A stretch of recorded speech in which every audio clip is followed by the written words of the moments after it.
We'll start with the prayers and we can do them all together. Om Sada Shiva Sadaशिवसमारम्भां शङ्कराचार्यमध्यमाम् अस्मदाचार्यपर्यन्तां वन्दे गुरुपरम्पराम् Saraswati Namaste. नमस्तुभ्यं वरदे कामरूपिणी विद्यारम्भं करिष्यामि सिद्धिर्भवतु मे सदा ॐ सहना भवतु सहनौ भुनक्तु सह वीर्यं करवावहै तेजस्विनावधीतमस्तु मा विद्विषावहै ॐ शान्ति शान्ति शान्तिः वासुदेवेन्द्रयोगीन्द्रं नत्वा नत्वा ज्ञानप्रदं गुरुं मुमुक्षुक्षान्तितार्थाय तत्त्वबोधो विधीयते. Namah Shivaya. Welcome everybody. So we'll have a quick revision of last class and then we'll proceed. So last class we were doing Sukshma Shariram, and what were the four aspects or 4 points that we saw of Sukshma Shariram?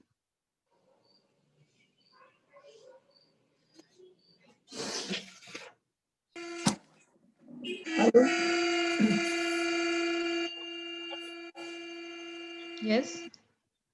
The condition, Sukshma Sharir is invisible, and the cause, as we did in Sthula Sharira, the general cause and the specific cause. Yes. The Sukshma Pancha Mahabhutani, and the specific cause is the karma, the papam and the punya. Yes. Then function, and there was another one, the nature.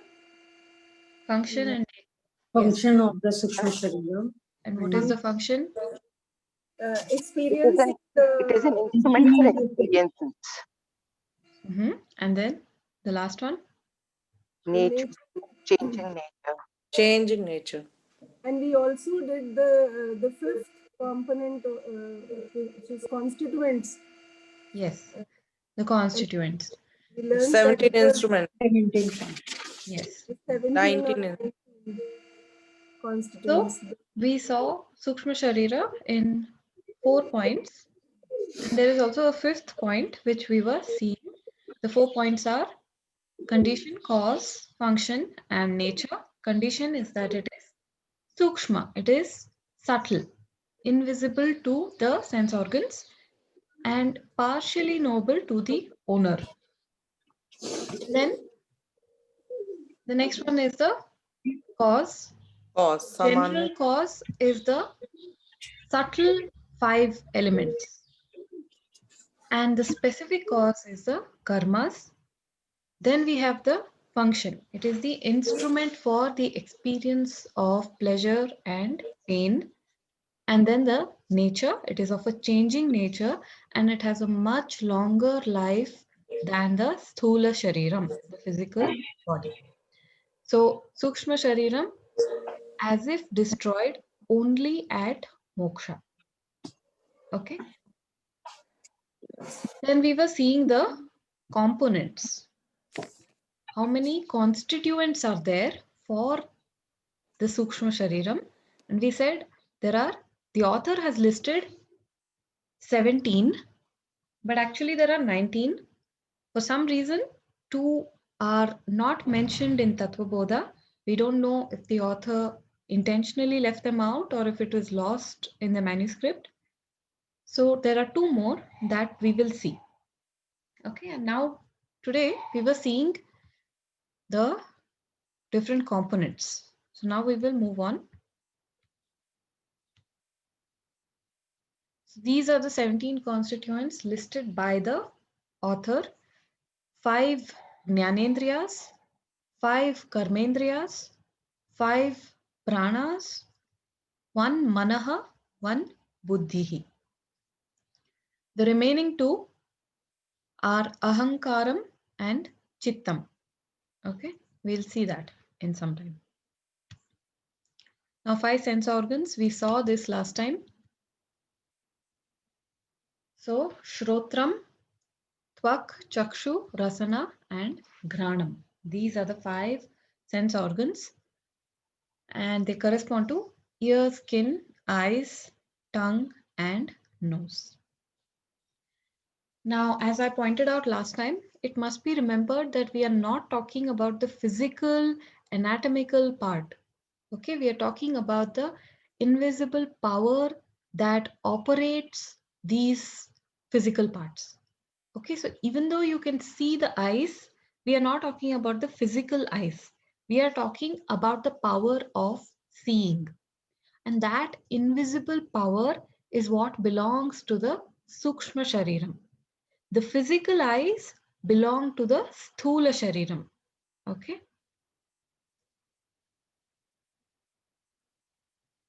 And the physical part, we said it is called Golakam. And this part, the invisible power, that is called Indriyam and it belongs to the subtle body, Sukshma Shariram. Now we will read this. You can unmute yourself. Shrotrasya Digdevata Putrasya Digdevata Devata, Tvacho Vayuhu Vacho Vayuhu Chakshusha Suryaha Chakshusha Surya, Rasanaya Varunaha Rasanaya Varnaha, Granasya Ashvinau Granasya Ashvinau Iti Jnanendriya Devataha. Iti Jnanendriya Jnanendra Devataha. Devataha.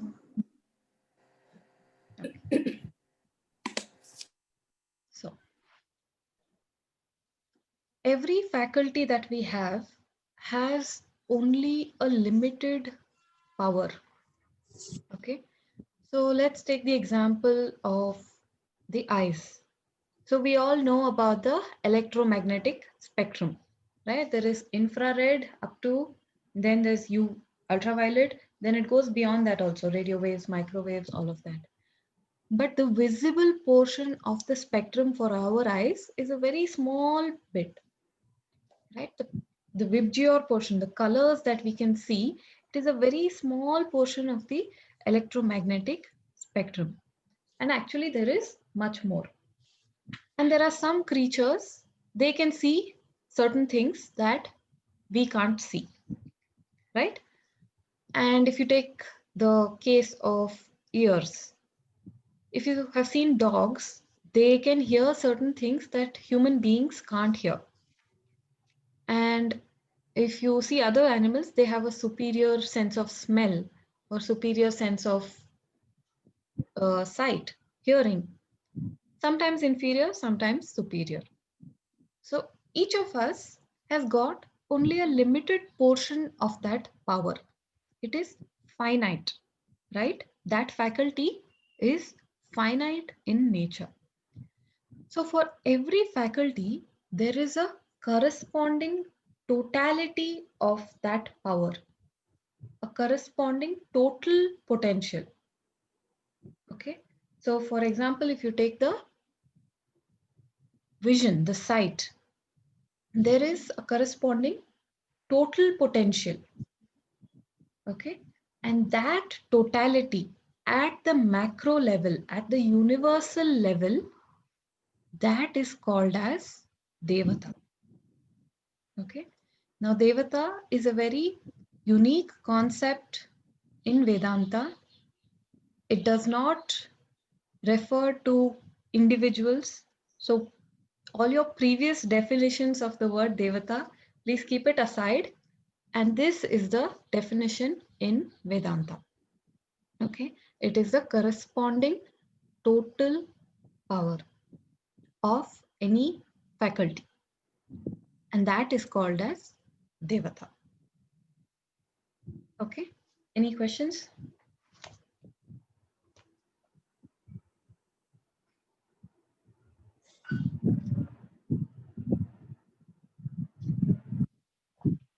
So it is kind of an abstract concept, and you will find that some of the names of the Devatas are familiar to you.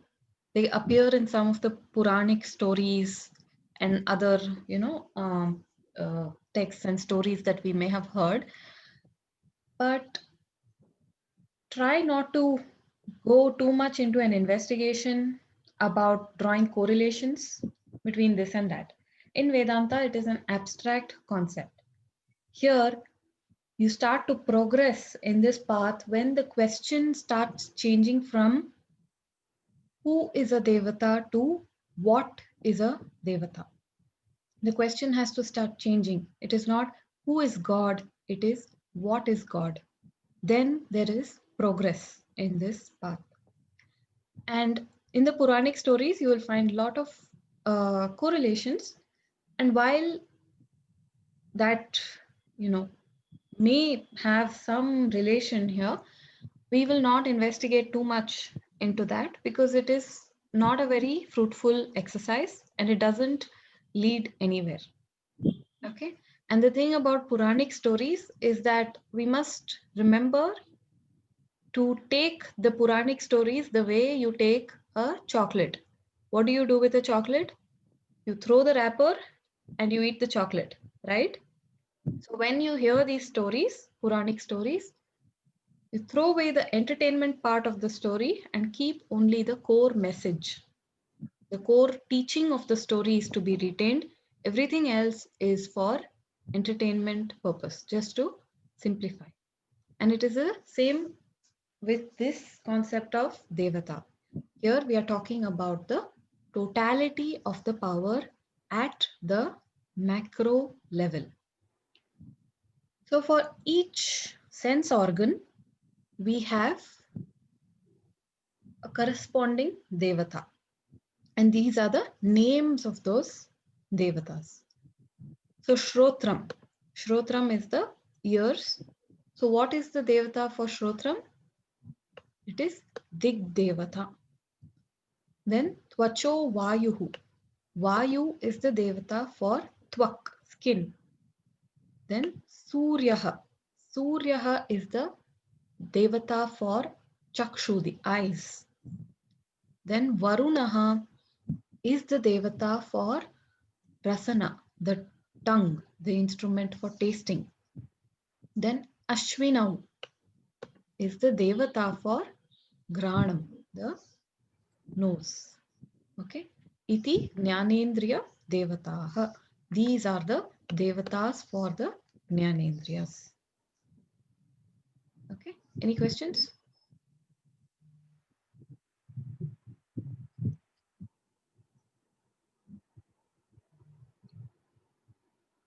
So can I ask, clarify? Yes.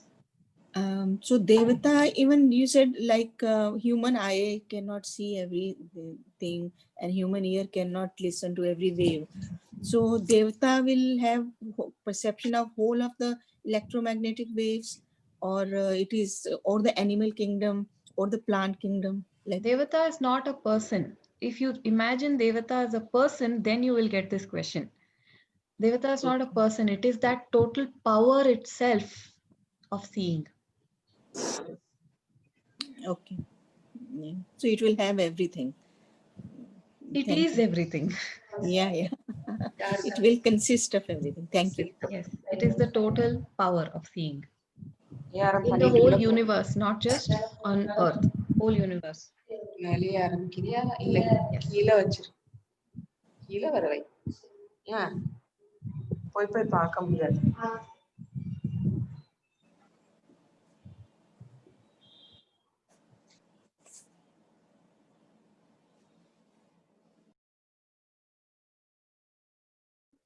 You are not audible. Sorry, Sadananji, I think I've been disabled as the host.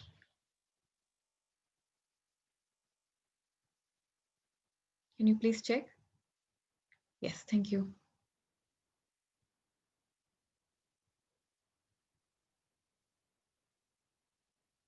Yes. Okay. So now we will move to the next point. Right. So we will read this. Shrotrasya vishayah shabdagrahanam. श्रोत्रस्य विषयः शब्दग्रहणम् Tvacho vishayah sparshagrahanam. वचो विषयः स्पर्शग्रहणम् Chakshusho vishayah rupagrahanam. चक्षुषो विषयः रूपग्रहणम् Rasanaya vishayah rasagrahanam. रसनाय विषयः रसग्रहणम् Granasya vishayah gandhagrahanam iti. घ्राणस्य विषयः गन्धग्रहणम् Right.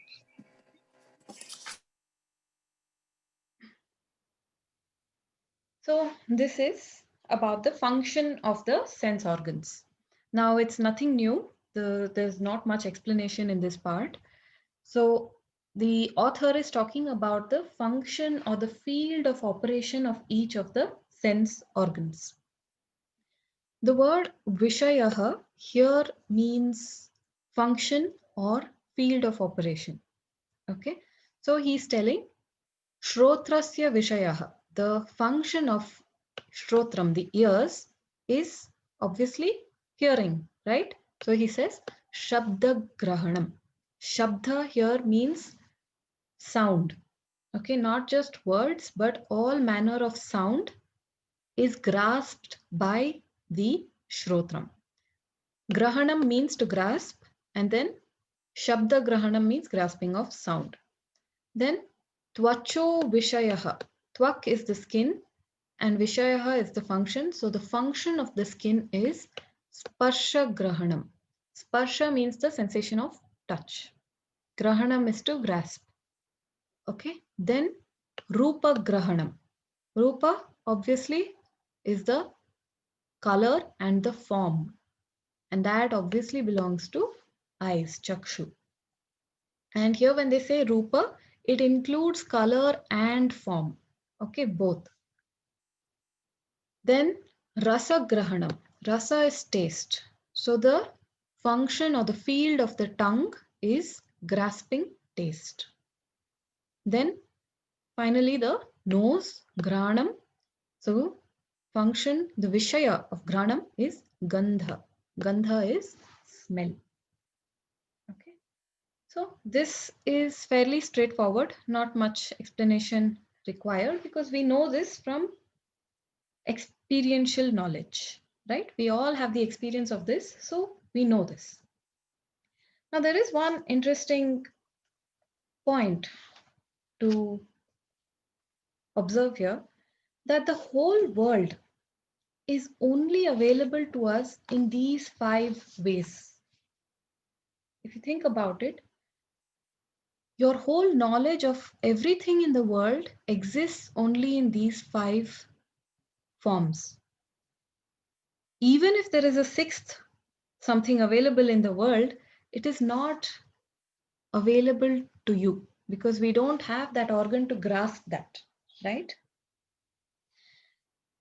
And so the world exists in your mind only in these 5 ways. And in fact, it's very difficult to imagine even a 6th sense organ. It's very difficult to conceive an idea also like that. And not just that, there is one more interesting point to observe here, that all of these 5 are only properties of an object. Suppose I talk about a leaf and I say the leaf is green. Green is only a property of the leaf. Suppose I say the leaf is soft. Soft is also just a property. And then suppose the leaf has some strong smell. And I say, okay, this leaf has some smell. Again, smell is not the leaf itself. It is again a property that belongs to the leaf. So, any object in the world, we never see the substance of that object. We only see the properties associated to that object.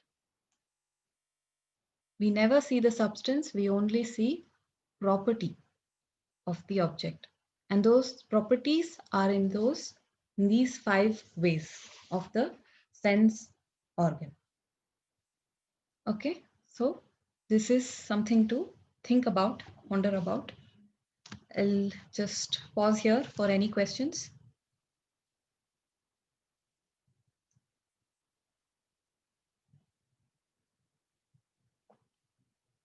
No questions?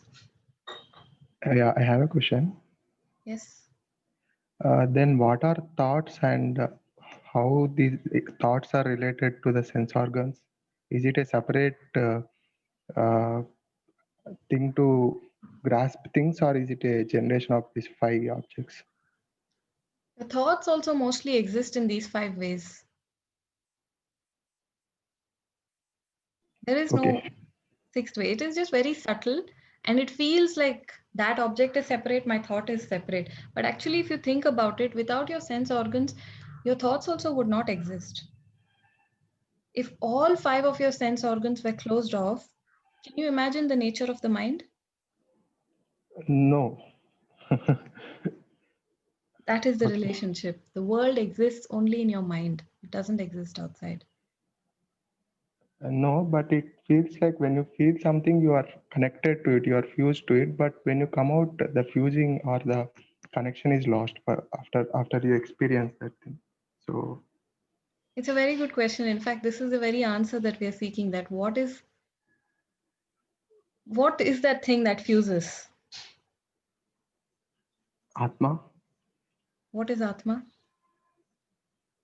that is which is not Atma, we are learning. So all these are not Atma.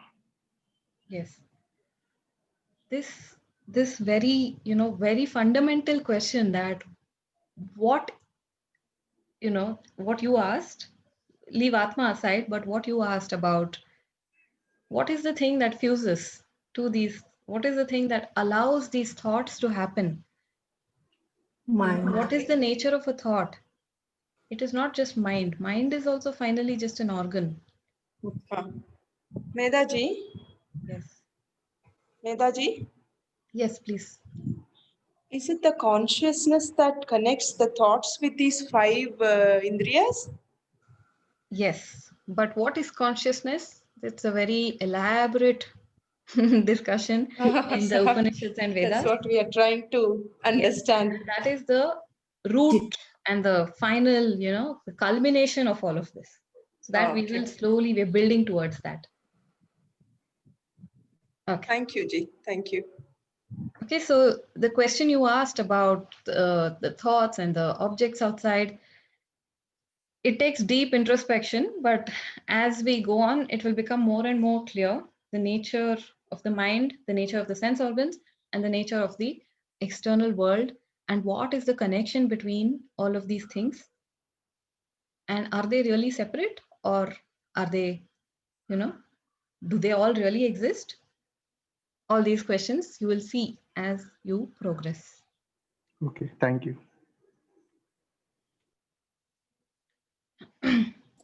Medha, is it correct to say that with this verse that whatever we like, how we perceive, suppose you give an example of leaf, so the way we perceive the leaf, that's how we build that image in our mind and we make that it as an own world. Suppose someone sees leaf as red, so for him the leaf is red, right? And someone who sees leaf as green, so it's green. So how we perceive it, that's how we build our own thoughts, and that's how we build our own world. Yes, in whatever you perceive, that is how finally, that has an influence on the mind. So that aspect is there. But there is, a certain fundamental indefinable quality to this. Suppose, I ask you define green. Mm-hmm. Try.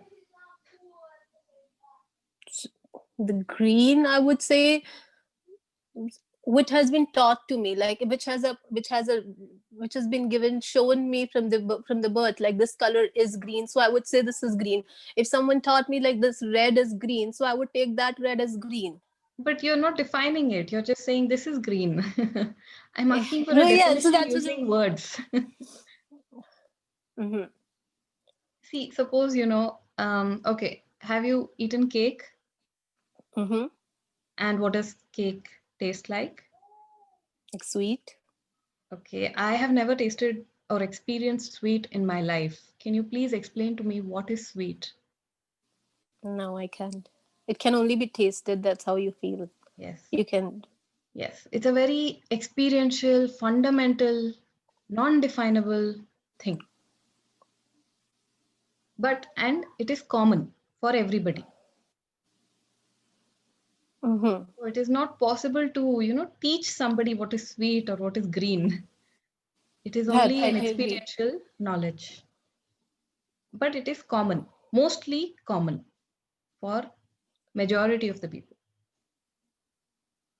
Yeah, exactly. But that's what I was just trying to understand the crux of last verse. So it just says that what we could perceive, that's how we consider this world, but we don't Yes. see the reality. But what we see is how we make it, consider it. Yes. We don't see the actual substance, but Substance. we only Yeah. see the properties associated with any object. And that's how we make an image of it in our mind. Yes. Yeah. Thank you. And that is the form or the way in which it exists in the Mm-hmm. thoughts. Thank you. Okay. So now we will see the 5 organs of action. We'll just read this. Vak Pani Pada, Panipada. Payu Upasthana, Ayupasthana. Iti Panchakarmendriyani. इति Panchakarmendriyani. पञ्चकर्मेन्द्रियाणि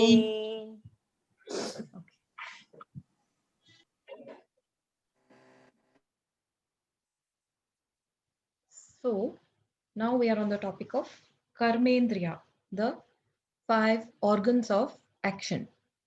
The difference between the 5 sense organs and the 5 organs of action is that the sense organs are input gates and the Karmendriyas are output gates. Okay, so the Jnanendriyas capture information from the world. Okay, they take in information from the world, whereas Karmendriyas have a tendency for action, outward directed. Okay, so this is the difference between Karmendriyas and Jnanendriyas.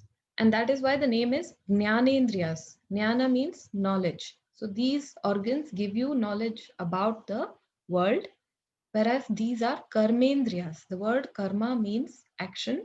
And so these organs are predisposed to act. And that is why Karmendriyas. There are 5 of them. And they are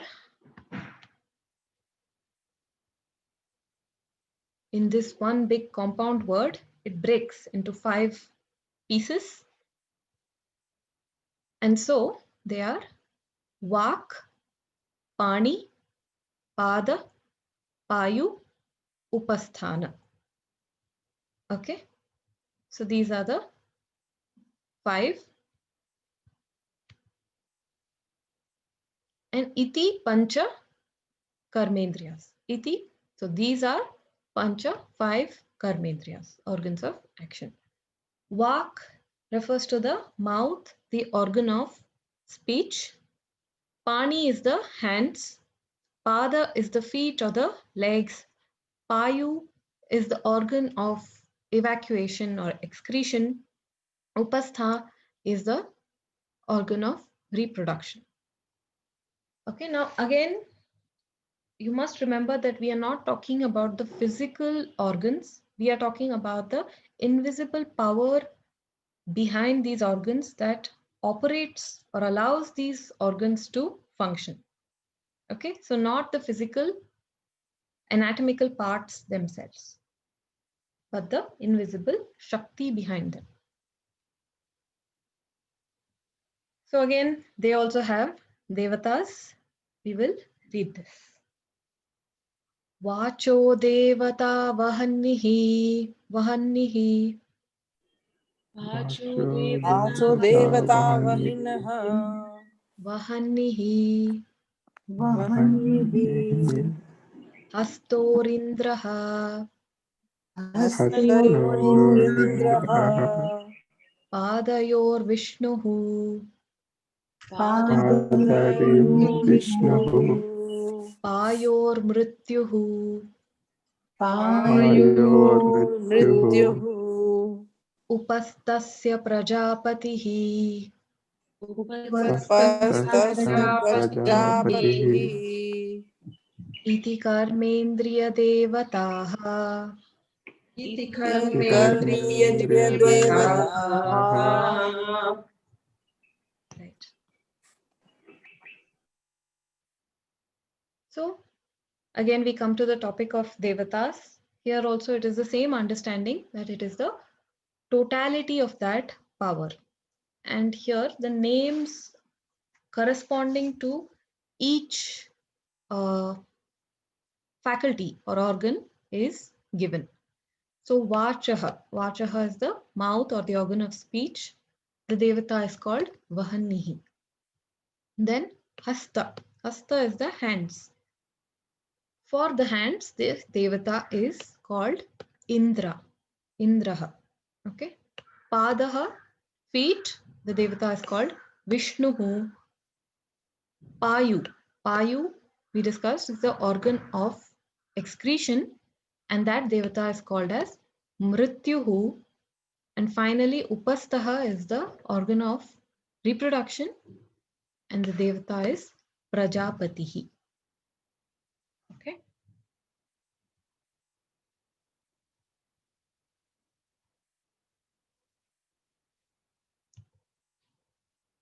And then we have the functions or the field of activity for each of these karmendriyas. We'll read this. Vacho Vishayah Bhashanam Vacho Vishayah Bhashanam Payor Vishayah Vastugrahanam अन्यो Payo विषयः वस्तुग्रहणम् Grahanam Padayor Vishayah Gamanam Padayo पादयोर् Vishayah विषयः Gamanam गमनम् Payor Vishayah Malatyagaha Payo your Vishayah विषयः मलत्यागः Malatyagaha Upastasya Vishayah Ananda Iti Upastasya उपस्तस्य Vishayah विषयः Ananda आनन्द iti. इति So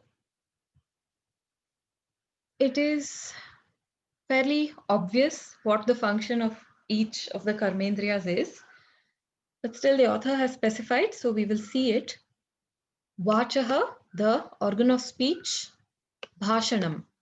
Bhashanam means to speak, communicate. Then Pani, the hands. It says Vastu Grahanam, grasping and handling objects. So with the hands, it is possible to handle a variety of objects. So that is the function of the hands. Then the Pada, the legs. Gamanam, movement. The ability to move around is the function of the legs. Then Payu, the excretory organs. Malatyagaha. Tyagaha means to eliminate and mala means waste. So waste removal. Then Upastaha is Ananda. Now this Ananda, although it translates as happiness, you have to understand that it refers to the happiness of parenthood. Okay. There is a sense of immortality associated with having children. You feel that I am survived by my children. And in fact, it is not just human beings. A lot of different species have this. They try to propagate the species to ensure continued survival of that species. So there is a sense of immortality or a greater subconscious sense of pleasure that, okay, I live through my child. That sense is there. And so that sense of parenthood is the Ananda that is being referred over here. So these are the functions of these different karmendriyas. Any questions till now?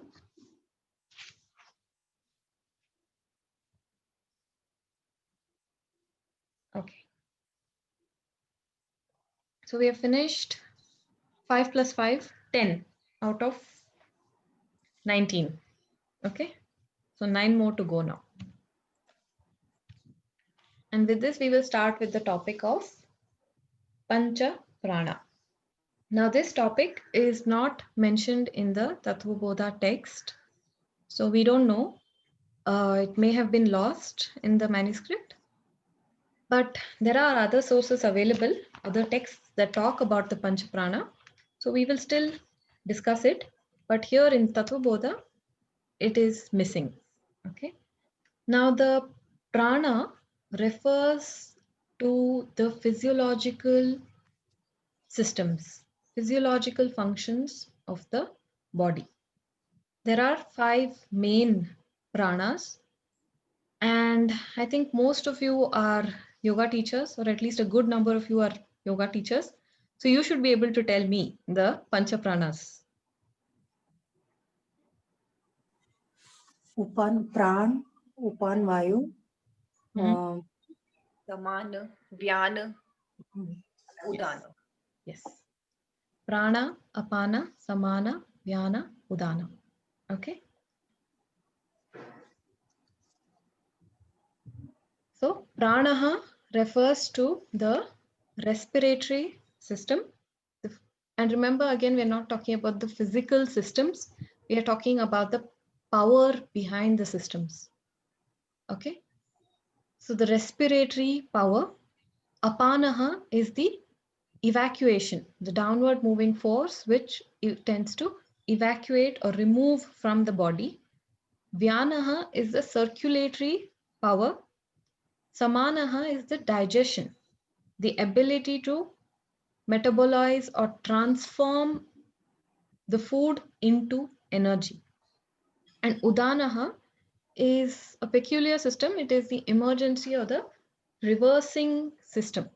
So whenever the body takes emergency steps, for example, when you sneeze or when you cough, right? These are emergency. Something has upset the system, and so some reversing action has to be taken or an emergency action has to be taken, and that is when Udana comes in. Okay, so all things like diarrhea, vomiting, sneezing, coughing, tears, all these things are under the purview of Udana. Now, it is important to understand that prana is only one, but it plays 5 functional roles in the body. Okay, there are some sub-pranas also, which we are not going to discuss here, but prana is only one that plays different functional roles. So to give you an example, imagine gold. Okay, so gold is there, and this gold can manifest as a bangle or a necklace or a ring or something else, right? Now the bangle you wear on your hand, the necklace you wear on your neck, the ring you wear on your finger. So even though it is one gold, the substance is one gold, it has taken on 5 different functional roles, right? In different manifestations. So this prana is also the same thing. It is one entity, but it plays 5 different roles. And so that is why we have given 5 different names. Okay. So this is about prana. It corresponds to the physiological systems. Medha ji, Yes. can I ask a question? Yes, please. Why do we say this during offering to God? How could we correlate this with the offerings, whatever we offer during Shodashobachara Puja? Why do we say all this when we offering to God? Any correlation between these? Please, could you explain? Okay, this is a little elaborate explanation. Okay. First of all, define God. Secondly, when, yeah, most of the prayers in our, that you will find in Sanskrit, they are aimed at one understanding, that finally we are not different from what we call as God. True. What we call as God has manifested as this whole world. The whole creation is a manifestation of God, of Ishvara. And so when that is the case, definitely all these pranas are also a manifestation of God, right?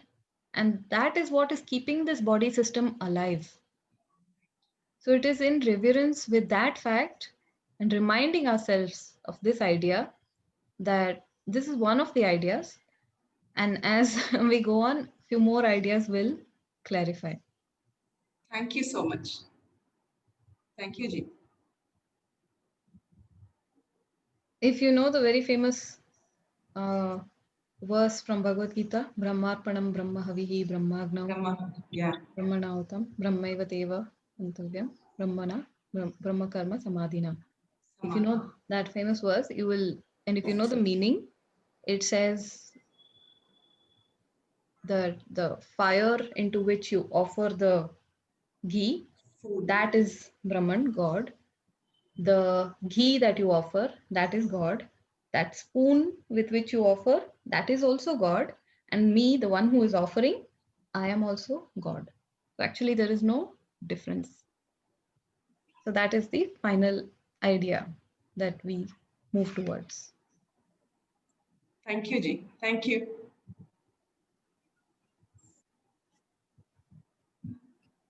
Okay, so this is about Pancha Prana. And with this, now we have finished 15 and only 4 more are left. Out of the 4, only 2 are mentioned in the text of Tattvabodha, and the other 2 are not mentioned, but they have been covered elsewhere in different texts. So we have borrowed from there for our understanding. The last 4 together is called Antakaranam. Antakaranam literally means the inner instrument. Antah means inner, Karanam here means instrument. So Antakaranam is the inner instrument. And here it is referring to the mind. What we call as mind is called as Antakaranam in Vedanta. Now this Antakaranam has 4 components or 4 parts, you can say. Now again, they are not parts. Antakaranam is one organ playing 4 different roles. And that is why it has been given 4 different functional names. So to help you understand this a little bit better with an example, suppose I tell you that in a room, there are 2 fathers and 2 sons. 2 fathers and 2 sons, but there are only 3 people in the room. How do you explain this? Grandfather, father, and his kid. Yes. So there is a grandfather, there is a father, and there is a son. And the father, he plays 2 roles there, right? To his father, he is the son, and to his son, he is the father. And so when you say 2 fathers and 2 sons, it makes sense now, right? So this father person, even though he is one person, he is playing 2 functional roles, right? So this is the same understanding when it comes to Antakaranam. It is one organ one entity, but it plays different roles. And so we have given 4 different functional names. And now we will see what those 4 are. The first one is called Manaha. Okay. And the definition is there in Tattvabodha by the author. He says, Sankalpa Vikalpatmakam Manaha. This Manaha refers to the oscillating faculty of the mind, the doubting faculty of the mind. Sankalpa means having a resolve in one direction. Vikalpa means having a resolve in a different direction. So in Shakespeare's famous words, to be or not to be. Okay. So always we have doubts, we have choices, right? We always think, should I do this? Should I do something else? Should I attend the class today or should I sleep some more?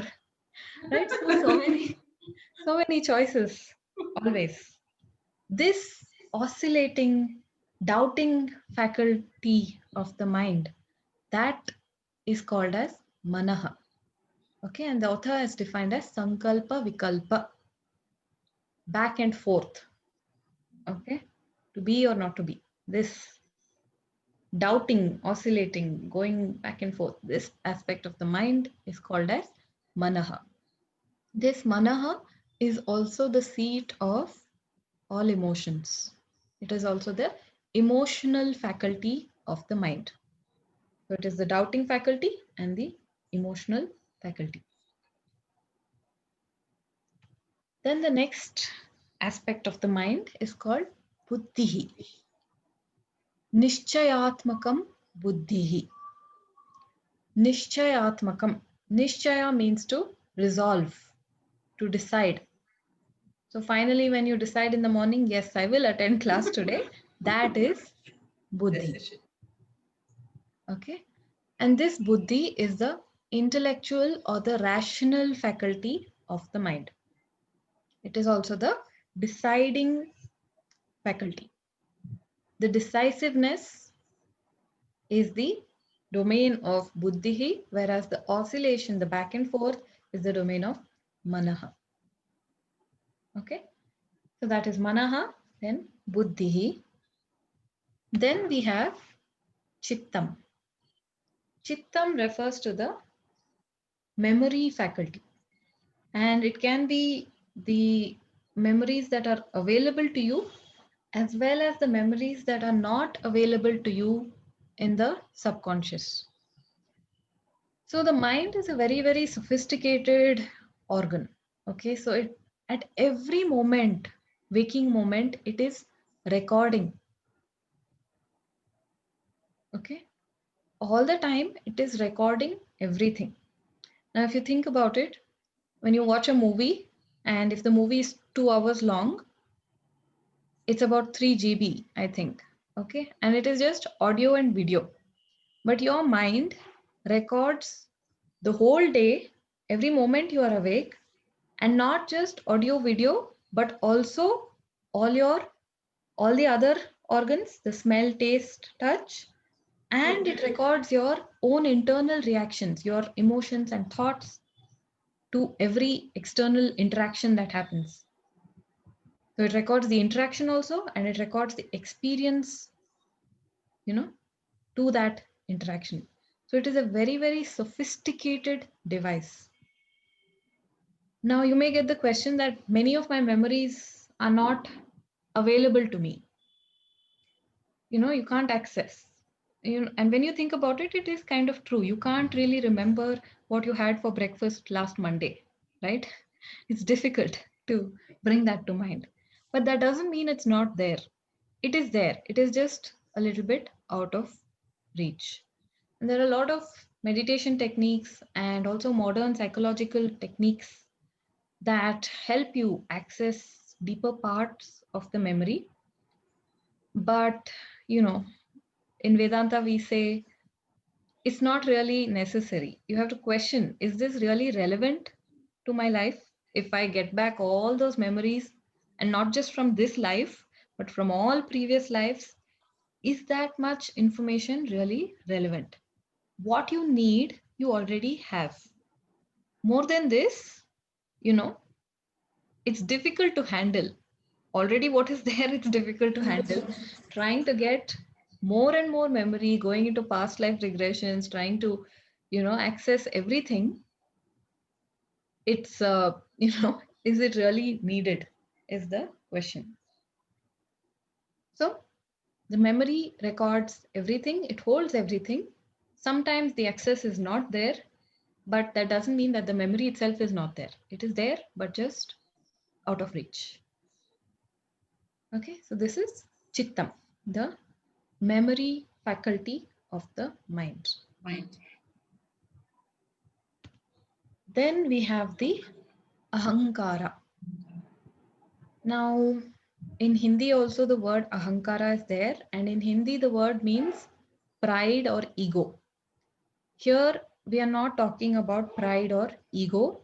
We are talking about the idea of self-reference, the I notion.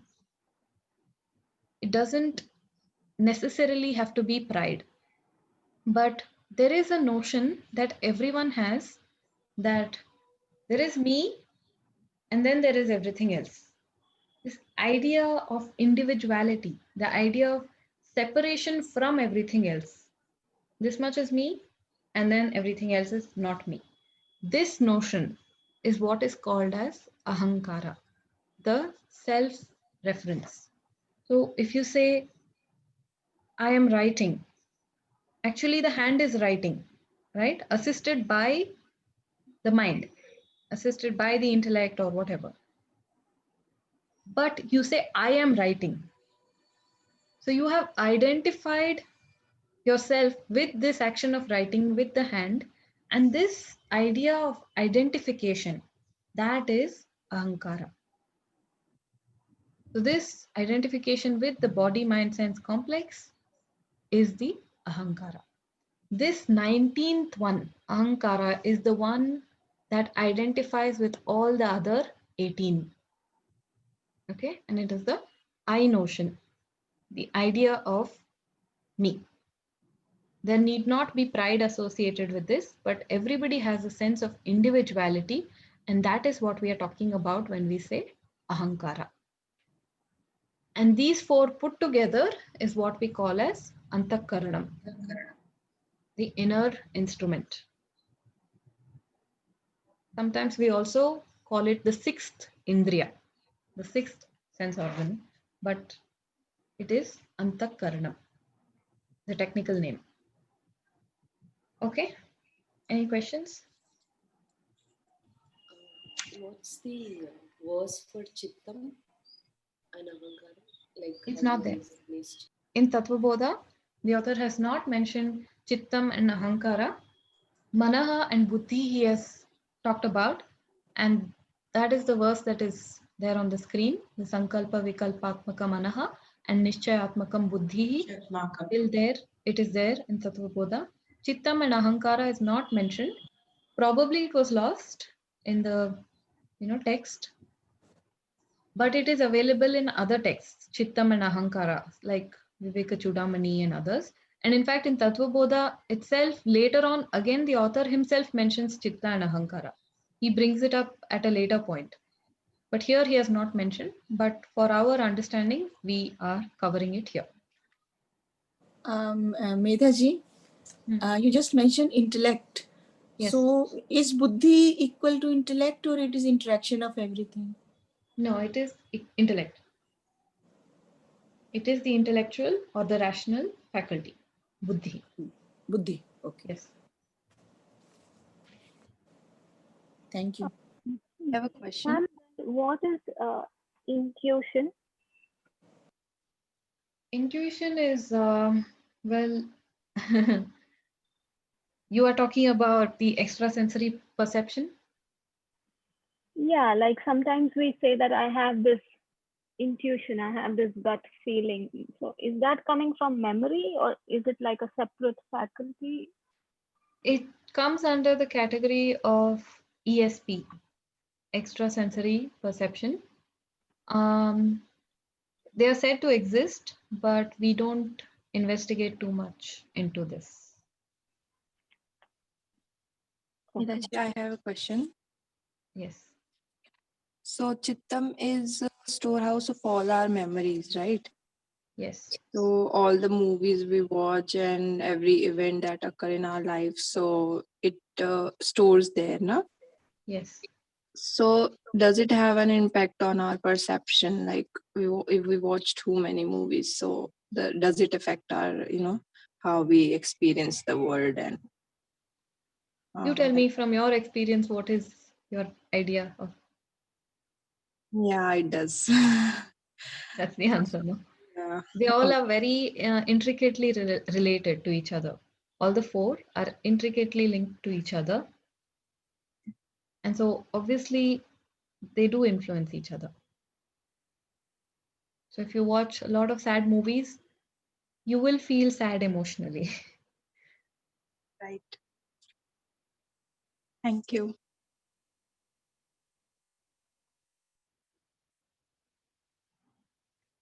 Okay. Anything else? So with this, we have completed the topic of Sukshma Shariram, all the components also, and also the definition of Sukshma Shariram. And so in the next class, we will be looking at the third body, which is